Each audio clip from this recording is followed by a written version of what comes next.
In today's video, I'm going to teach you how to share a folder in Wrike. Whether you're collaborating on a project or simply needing to keep your team in the loop, sharing folders effectively can make a significant difference.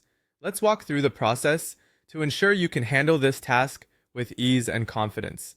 Start by opening Wrike and navigating to the left-hand side of your screen where all your folders are conveniently listed. Take a moment to locate the specific folder you wish to share.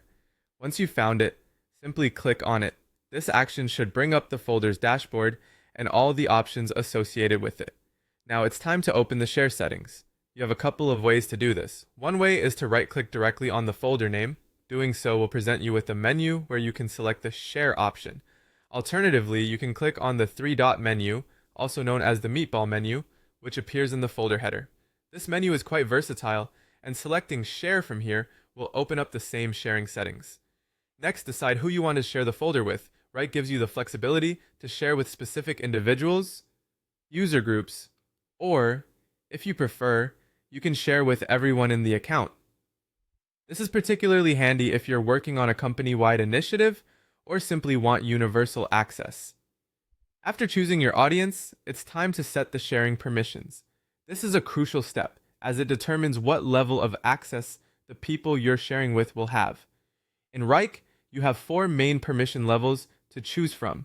If you select Full, the users can edit, share, and even delete the folder's content. This is great for collaborators who need complete access to manage tasks. The Editor permission allows users to add and edit tasks, but crucially, they can't share the folder further. If you want someone to work only on tasks assigned to them and nothing else, the Limited permission is the way to go. Finally, read-only means exactly that. Users can only view the contents of the folder, so it's perfect for those who need informational access without making changes. Once you're satisfied with your choices, make sure to save your settings.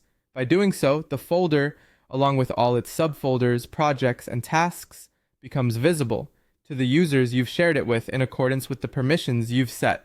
This simple yet effective process ensures that everyone involved has the right level of access, streamlining collaboration, and improving the workflow within your team. I hope that clarifies the sharing process on Wrike, making it a smooth experience for you.